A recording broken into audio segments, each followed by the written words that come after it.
साथियों नमस्कार, मैं सीए अमित अग्रवाल अपने यूट्यूब चैनल पर आप सभी लोगों का स्वागत करता हूं। साथियों, जैसा कि आप जानते हैं, इस समय हम लोग चैरिटेबल एंड रिलीजियस ट्रस्ट की सीरीज़ पर कार्य कर रहे हैं और इसके बहुत सारे प्रोविजनों पर हम पहले वाली वीडियो में चर्चा कर चुके हैं।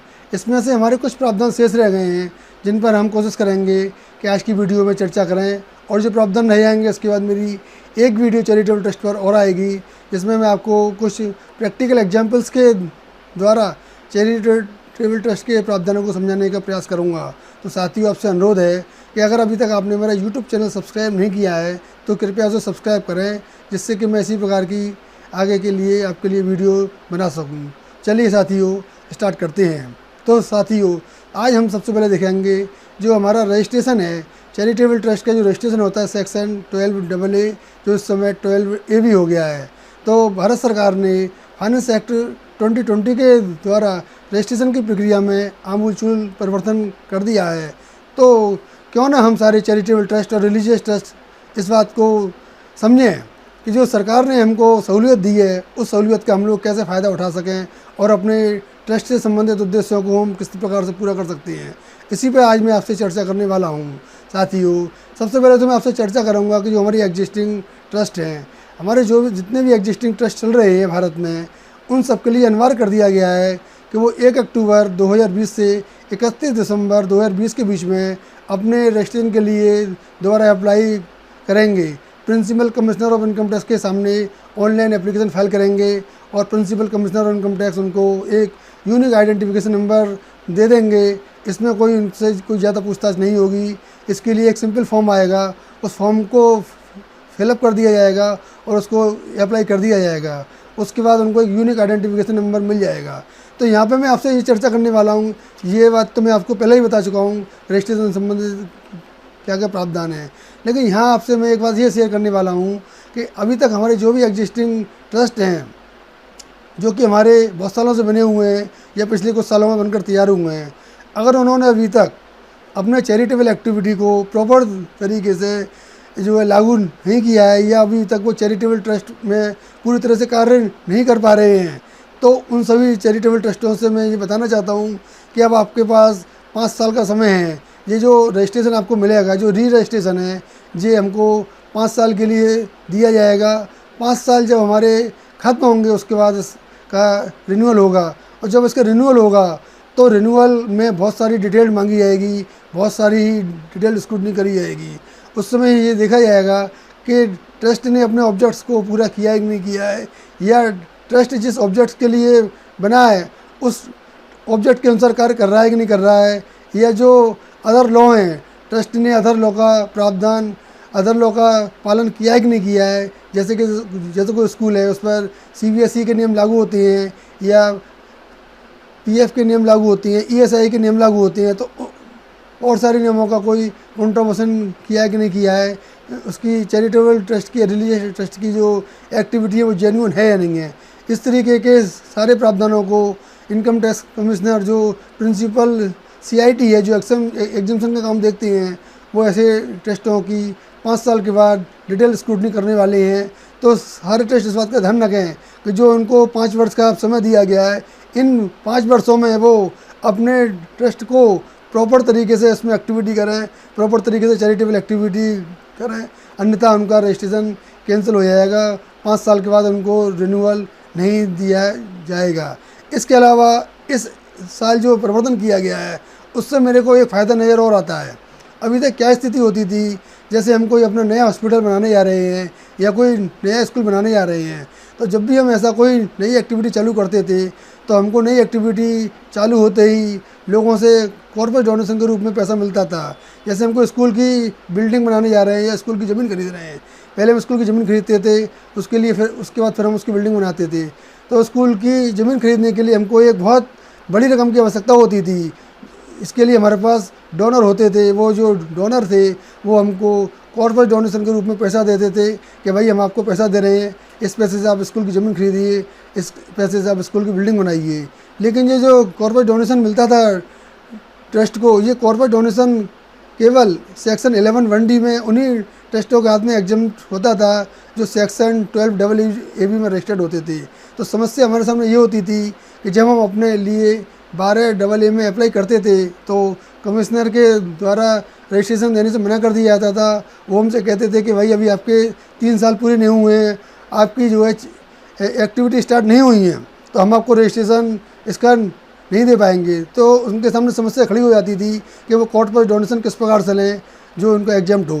इस समस्या को भी इस बजट में दूर कर दिया गया है। उसके लिए ये प्रावधान किया गया है कि अगर कोई नया ट्रस्ट जो फॉर्म हुआ है, इसी साल में अगर फॉर्म हुआ है, तो उसके लिए भी उन्होंने प्रोविजनल रजिस्ट्रेशन की व्यवस्था करी है। जो हमने अभी एग्जाम पे लिया था स्कूल वाला, अगर कोई हम स्कूल स्टार्ट करते हैं, इसके लिए हमको कॉर्पोरेट डोनेशन मिलता है, तो हमको अपनी ट्रस्ट का प्रोविजनल रजिस्ट्रेशन ग्रांट हो जाएगा और इसकी बेसिस पे हम अपना डोनेशन ले सकते हैं और वो डोनेशन हमारा एग्जाम्प्ट होगा। जब हमारी एक्टिविटी स्टार्ट हो जाती है तो एक्टिविटी स्टार्ट होने के विदिन 6 मंथ या 3 साल जो भी इनमें से पहले हो जाए, उस तक हमको अपना ट्रस्ट के लिए परमानेंट रजिस्ट्रेशन के लिए अप्लाई करना होता है और ट्रस्ट को परमानेंट एप्लीकेशन भी मिल जाएगा। इसके अलावा साथियों, मैं आपसे 2-3 प्रावधान आज और डिस्कस करना चाहता हूं जो मुझे लगता है ट्रस्ट के असेसमेंट से संबंधित बहुत महत्वपूर्ण है।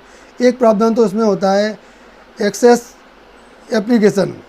जैसे फॉर एग्जांपल, अगर हमारी जो चैरिटेबल ट्रस्ट है या रिलीजियस ट्रस्ट है, उसको किसी साल में 1 लाख रुपए की इनकम प्रॉपर्टी से प्राप्त हुई, उस 1 लाख रुपए की इनकम में से उस चैरिटेबल ट्रस्ट को 85% पैसा खर्च करना होता है, यानी कि उसको 85,000 रुपये खर्च करने होते हैं। लेकिन उस ट्रस्ट ने उस साल में 95,000 का खर्चा कर दिया, एप्लीकेशन कर दिया। तो अब यहाँ प्रश्न ये उठता है कि जो उन्होंने एक्सेस एप्लीकेशन कर दिया है, 10,000 रुपये का जो एक्सेस एप्लीकेशन कर दिया है, तो क्या हम इस 10,000 की एक्सेस एप्लीकेशन को अगली सालों में कैरी फॉरवर्ड कर सकते हैं? और अगली सालों में अगर हमारा खर्चा कम होता है तो क्या हम उसे एडजस्ट कर सकते हैं? तो साथियों, यहाँ मैं आपको बता देना चाहता हूँ, इस सुविधा का लाभ हमको तभी मिलेगा जब हमारी आमदनी अगर 1 लाख रुपये है और अगर हम 1 लाख रुपये से ऊपर एप्लीकेशन कर देते हैं तो जो एक्सेस एप्लीकेशन है तो उसका लाभ हमको आगे आने वाले समय में मिल जाएगा। जैसे फॉर एग्जांपल, इस साल फाइनेंशियल ईयर 19-20 में हमारी ट्रस्ट को 1 लाख रुपये की आमदनी हुई। इस 1 लाख रुपये की आमदनी में से ट्रस्ट ने 1,40,000 रुपये की एप्लीकेशन कर दी। अब आप ये पूछेंगे कि ये 40,000 रुपये का एप्लीकेशन कहाँ से हुआ? तो हो सकता है ट्रस्ट के पास पुराने एक्यूमुलेटेड फंड पड़े हों या ट्रस्ट ने रेवेन्यू एक्सपेंडिचर करने के लिए फ़ंड बोरो किया हो। तो हमारे पास 1,40,000 रुपये का हमने एप्लीकेशन कर दिया, अब हमारा 40,000 रुपये का एप्लीकेशन एक्सेस हो गया। हम इस 40,000 के एक्सेस एप्लीकेशन को अगले सालों में कैरी फॉरवर्ड कर सकते हैं। अब सपोज करिए अगले साल में हमारी इनकम 100 रुपीज़ हुई और इसमें से हम अगले साल में केवल 55 रुपया ही खर्च कर पाए, जबकि हमको 85 रुपीज़ खर्च करना था। तो इसका मतलब ये हो गया 85 में से अगर हम 55 रुपये को माइनस करते हैं तो 40 रुपये शेष रह जाते हैं, 30 रुपीज़ शेष रह जाते हैं। तो हमारे पास जो 40 रुपये का एक्सेस एप्लीकेशन पुरानी सालों का आया हुआ है, उसमें से हम 30 रुपये का एप्लीकेशन इस साल में मांग सकते हैं। फिर भी हमारे पास 10 रुपये का एक्सेस एप्लीकेशन रह गया है, जिसको हम आगे आने वाली अगली साल में भी इसको एडजस्ट कर सकते हैं। सपोज करिए 30 ईयर में हमारी इनकम 100 रुपीज़ की हुई, लेकिन हमारा एक्सपेंडिचर 75 रुपीज़ का ही हुआ, जबकि हमको 85 रुपीज़ का एक्सपेंडिचर करना था। तो जो हमारे 10 रुपये जो इस साल में शॉर्ट बच रहे हैं, तो उसको हम जो हमारा पिछले सालों में एक्सेस एप्लीकेशन हो गया था और उसमें से 10 रुपये जो शेष बचे हैं उससे हम एडजस्ट कर सकते हैं। तो इस प्रकार से हम अपने पुराने सालों का जो एक्सेस एप्लीकेशन होता है उसको हम आगे की इनकम से खर्चे से एडजस्टमेंट कर सकते हैं। साथियों, पुराने सालों में इस तरीके की बहुत समस्या आया करती थी, लेकिन रिसेंटली सुप्रीम कोर्ट का एक जजमेंट आया सुब्रो इंटरनेशनल में सुप्रीम कोर्ट ने इस बात को बिल्कुल क्लियर कर दिया है कि अगर आपका एक्सेस एप्लीकेशन है, लेकिन एक्सेस एप्लीकेशन 100% से ऊपर होना चाहिए। ऐसा नहीं है कि आपके पास 100 रुपये की इनकम हुई और आपने 90 खर्च कर दिए तो उसको एक्सेस मानेंगे। एक्सेस हम उसी को मानेंगे जो 100 रुपीज़ से ऊपर खर्च होगा। तो इस साल सुब्रो इंटरनेशनल का हमारे पास जजमेंट आया जिसमें ये बताया गया है। इसके अलावा एक जजमेंट और है महाराणा मेवाड़ गुजरात हाई कोर्ट। इसके अलावा हमारे पास एक जजमेंट के बारे में मैं आपको और बताता हूँ। वो जजमेंट है हमारा भारतीय विद्या भवन ट्रस्ट चंडीगढ़ ITAT। आप इस जजमेंट को अगर आप देखेंगे, पूरा पढ़ेंगे, तो इस जजमेंट में एक एक बातें बड़ी बारीकी के साथ बताई गई हैं। इसमें हर प्रकार की कंडीशन को एनालाइज किया गया है। चंडीगढ़ ITAT का जो जजमेंट है बहुत महत्वपूर्ण जजमेंट है। मेरी आप सभी लोगों से रिक्वेस्ट है, इस जजमेंट को आप फुल इस जजमेंट का अध्ययन करिए। इस जजमेंट में सारी कंडीशनों का अध्ययन किया गया है। फाइनेंस एक्ट 2017 के द्वारा सेक्शन 12A में एक बहुत ही महत्वपूर्ण बदलाव किया गया था। ये बदलाव ये किया गया था कि चैरिटेबल ट्रस्ट और रिलीजियस ट्रस्ट की जो आयकर की विवरणी है, वो जो उसकी ड्यू डेट है, उस ड्यू डेट से पहले दाखिल हो जानी चाहिए। अगर वो विवरणी ड्यू डेट से पहले दाखिल नहीं होती है तो सेक्शन 11 और सेक्शन 12 की एग्जम्पशन उस चैरिटेबल ट्रस्ट को प्राप्त नहीं होगी और उसको अपनी आय पर उसी हिसाब से टैक्स देना होगा।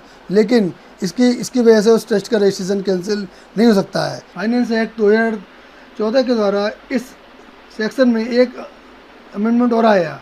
उस अमेंडमेंट को करने से पहले थोड़ा सा मैं इसका आपको बैकग्राउंड बता देता हूँ। जैसे कि कोई चैरिटेबल ट्रस्ट या इंस्टीट्यूशन है जो कि 2013 में इसका फॉर्मेशन हुआ और उसने 2018 में ट्रस्ट के रजिस्ट्रेशन के लिए अप्लाई किया, जो 2019 में उसको ट्रस्ट का रजिस्ट्रेशन ग्रांट हो गया।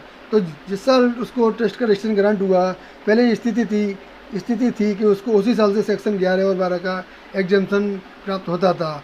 उससे पहले के सालों में अगर उसका केस कोई स्क्रूटनी में होता था तो उसको सेक्शन 11 का और 12 का एग्जम्पशन प्राप्त नहीं होता था। फाइनेंस एक्ट 2014 से इसमें एक प्रावधान लाया गया। ये प्रावधान इस प्रकार से था कि अगर उस साल से पहले के असेसमेंट, यानी कि अगर किसी व्यक्ति को असेसमेंट ईयर 19-20 या ऑनवर्ड उसका रजिस्ट्रेशन प्राप्त होता है, तो असेसमेंट ईयर 19-20 से पहले के सालों के जो असेसमेंट है, अगर वो जिस दिन उसको रजिस्ट्रेशन ग्रांट हुआ है उस दिन अगर असेसमेंट उसका पेंडिंग थे, जैसे सपोज करिए 31/12/18 को किसी ट्रस्ट को रजिस्ट्रेशन ग्रांट हुआ है, तो वो रेलिवेंट टू 19 असेसमेंट 19-20 हो गया। और जिस दिन उसको रजिस्ट्रेशन ग्रांट हुआ 30/12/2018 को, उस दिन उसके असेसमेंट ईयर 17-18 के और 18-19 के असेसमेंट 143 में पेंडिंग थे, तो ये माना जाएगा कि उनको भी 11 और 12 का एग्जम्पशन का लाभ मिल जाएगा। लेकिन यहाँ पे बात ध्यान रखने योग्य ये है, अगर 31/12/2018 को जिस दिन हमको ट्रस्ट का रजिस्ट्रेशन मिला था और स्क्रूटनी का केस उस दिन से पहले फाइनल हो गया था, सपोज करिए कि स्क्रूटनी का केस हमारा जो है 31 अक्टूबर 2018 को फाइनल हो गया था और उसकी हमने अपील फाइल कर दी थी, लेकिन जिस दिन हमको रजिस्ट्रेशन मिला है उस दिन उसकी अपील पेंडिंग है, तो इस प्रोविज़न का लाभ उस ट्रस्ट को नहीं मिलेगा और उस ट्रस्ट को सेक्शन 11 का एग्जम्पशन प्राप्त नहीं होगा।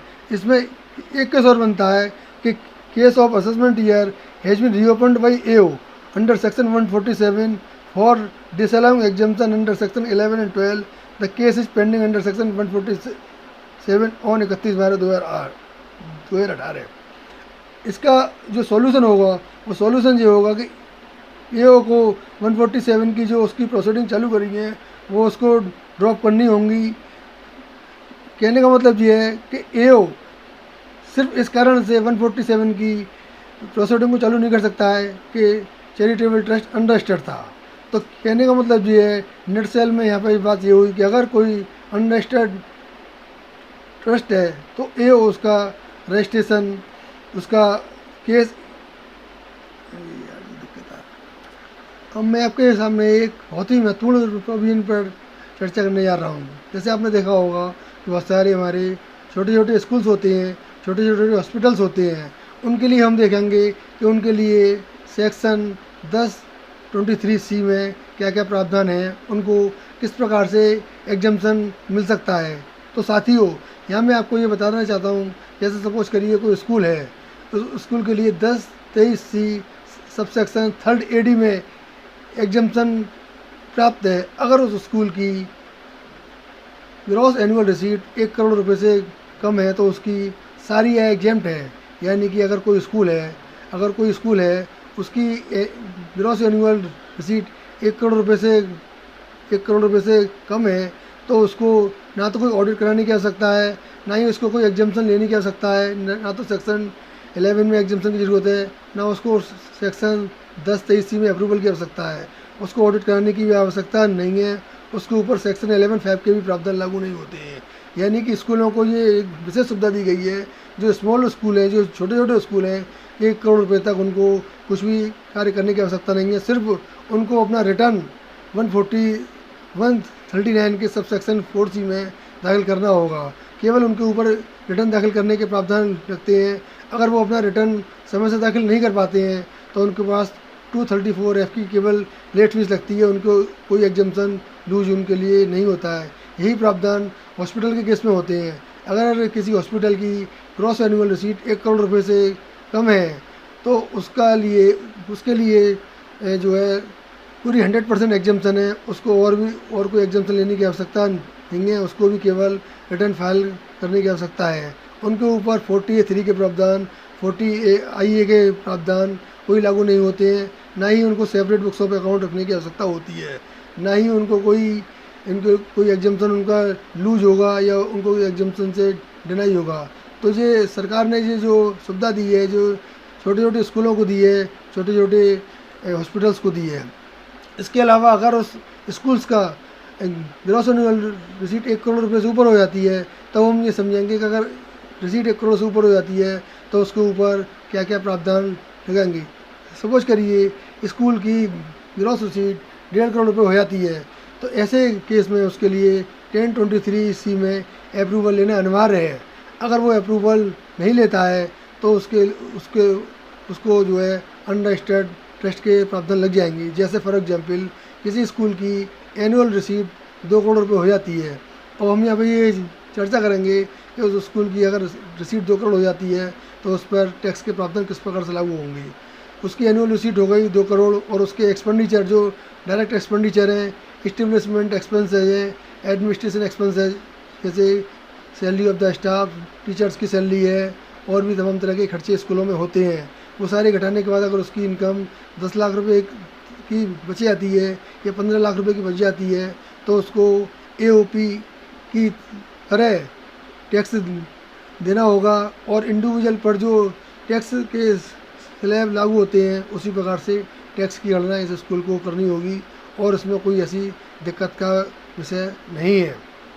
इसके अलावा साथियों 1-2 प्रावधान और उसमें शेष हैं, उनको भी मैं आज आपके सामने डिस्कस करना चाहता हूँ। जैसे कि हमारा इंटर डोनेशन, यानी कि इंटर डोनेशन का मतलब है एक ट्रस्ट ने दूसरी ट्रस्ट को डोनेशन दिया।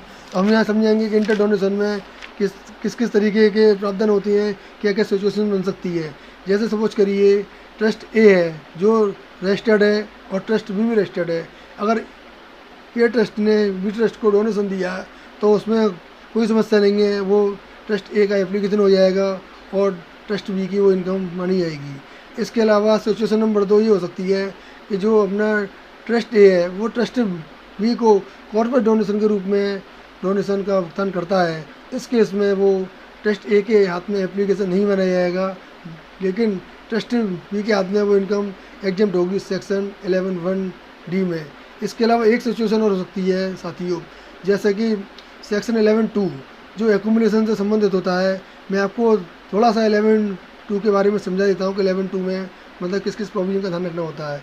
अगर हमको इनकम 100 रुपीज़ की हमारी इनकम हुई और हमने केवल उसमें से 50 रुपये ही इनकम किए हैं, अप्लाई किए हैं और बाकी के 35 रुपीज़ को हम एक्यूमुलेट करना चाहते हैं किसी स्पेसिफाइड पर्पज़ के लिए। हमारा कोई ऐसा पर्पज़ है जो हमको अगली आने वाली सालों में पैसा खर्च करना है, उसके लिए पैसे की आवश्यकता है, तो हम उस पैसे को सेक्शन 11(2) में एक्यूमुलेटेड कर देते हैं। एक्यूमुलेशन का टाइम 5 साल का होता है, जिसमें 1 साल और मिलता है।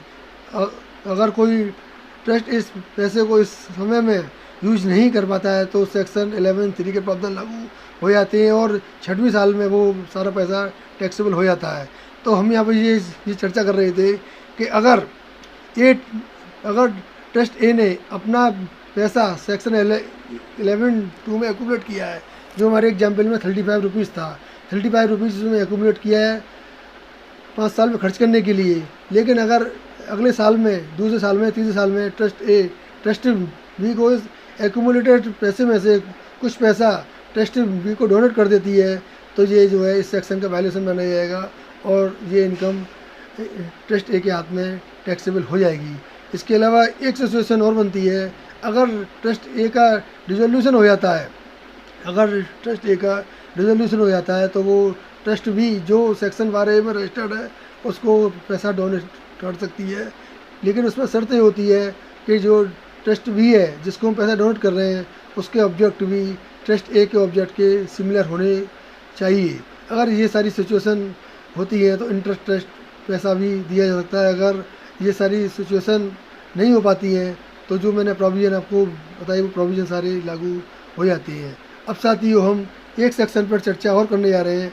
आज हम ये देखेंगे कि जो एमएमआर होता है, maximum marginal rate, maximum marginal rate के प्रावधान किस किस स्थिति में लागू होते हैं, किस किस स्थिति में हमारे पास मैक्सिमम मार्जिनल रेट लग जाता है। तो सबसे पहले सिचुएशन आती है मैक्सिमम। पहले तो मैं बता दूं मैक्सिमम मार्जिनल रेट होता क्या है। मैक्सिमम मार्जिनल रेट का मतलब है 30% टैक्स, जो इनकम टैक्स के स्लैब में सबसे हाईएस्ट होता है। तो सबसे पहली सिचुएशन होती है सेक्शन 13(1)(a) में income for private religious purpose. अगर हमारी इनकम प्राइवेट रिलीजियस पर्पज़ के लिए है, पब्लिक एट लार्ज के लिए नहीं है, तो उससे होने वाली इनकम पर एमएमआर के हिसाब से टैक्स लगता है, मैक्सिमम मार्जिनल के हिसाब से टैक्स लगता है। अगर इसके अलावा सिचुएशन नंबर 2 होती है सेक्शन 13(1)(b), इसमें income for the benefit of particular religious community. अगर हम अपनी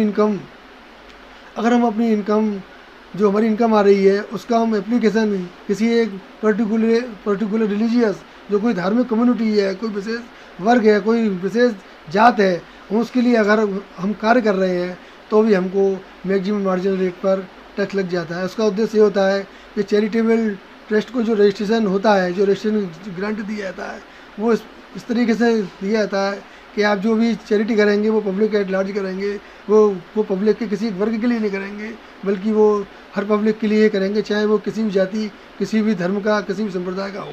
इसीलिए इसमें ये रेस्ट्रिक्शन लगाया गया है। अगर कोई ट्रस्ट इसका वैल्यूएशन करती है तो उसको मैक्सिमम मार्जिनल रेट के टैक्स के हिसाब से भुगतान करना होता है। इसके अलावा इसमें जो तीसरी सिचुएशन बनती है सेक्शन 13(1)(c) में income for the benefit of specified person. Section 13(3) जो स्पेसिफाइड पर्सन से बिलोंग करता है, तो सबसे पहले तो हम यही समझेंगे कि सेक्शन 13(3) में स्पेसिफाइड पर्सन कौन कौन सी हैं। इसमें स्पेसिफाइड पर्सन माना गया है settler of the trust, founder of the trust, और जो भी इसके ट्रस्ट के ट्रस्टीज होते हैं, ट्रस्ट का मैनेजर होता है या उनके कोई रिलेटिव्स होते हैं, इस प्रकार के जो पर्सन होते हैं उनको स्पेसिफाइड पर्सन माना गया है।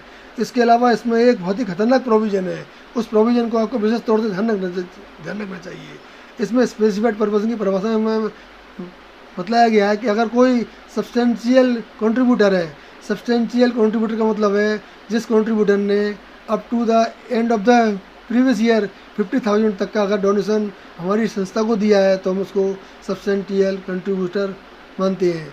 फॉर एग्जांपल, जैसे कि हमारी 31/3/20 की आईकीम गणना करने जा रहे हैं, और अगर कोई ऐसा कोई कंट्रीब्यूटर है, ऐसा कोई डोनर है जो पिछले 20 सालों से हमारी संस्था को 2,000, 2,500, 3,000 के हिसाब से हर साल डोनेशन करता है, तो 31/3/20 तक उसका कंट्रीब्यूशन 50,000 से ऊपर हो गया तो उसको भी स्पेसिफाइड पर्सन की परिभाषा में माना जाएगा। अगर चैरिटेबल ट्रस्ट स्पेसिफाइड पर्सन के हित के लिए कोई कार्य करती है, उनको कोई भुगतान करती है, तो उस पर भी मैक्सिमम मार्जिनल रेट से टैक्स लग जाता है।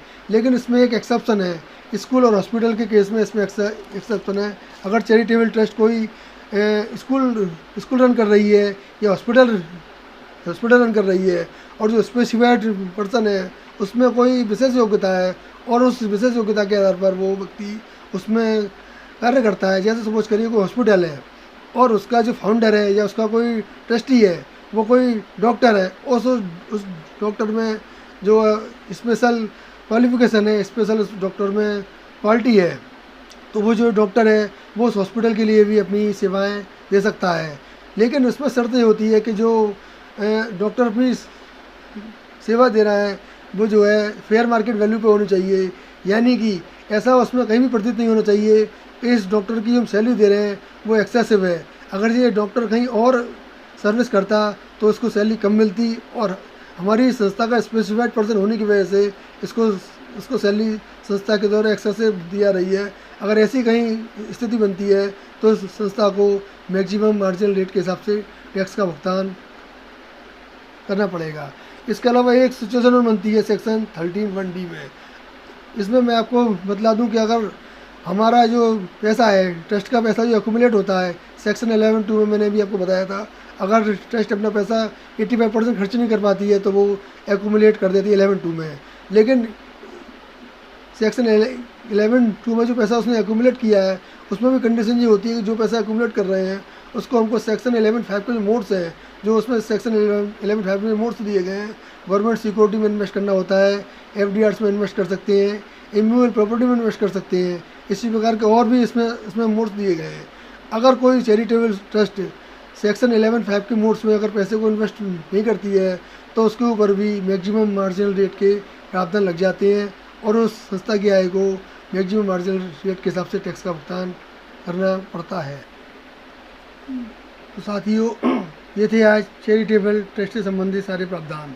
हमने आज इनका बहुत बारीकी के साथ अध्ययन किया है, और अगली वीडियो में मैं आपके सामने जितने भी मैंने प्रावधान आपको बताए हैं, इन सारे प्रावधानों से संबंधित प्रैक्टिकल एग्जाम्पल्स के द्वारा आपको समझाने की कोशिश करूँगा कि ये प्रैक्टिकली किस प्रकार से लागू होते हैं, और प्रैक्टिकल एग्जाम्पल के द्वारा मैं आपको समझाने की कोशिश करूँगा।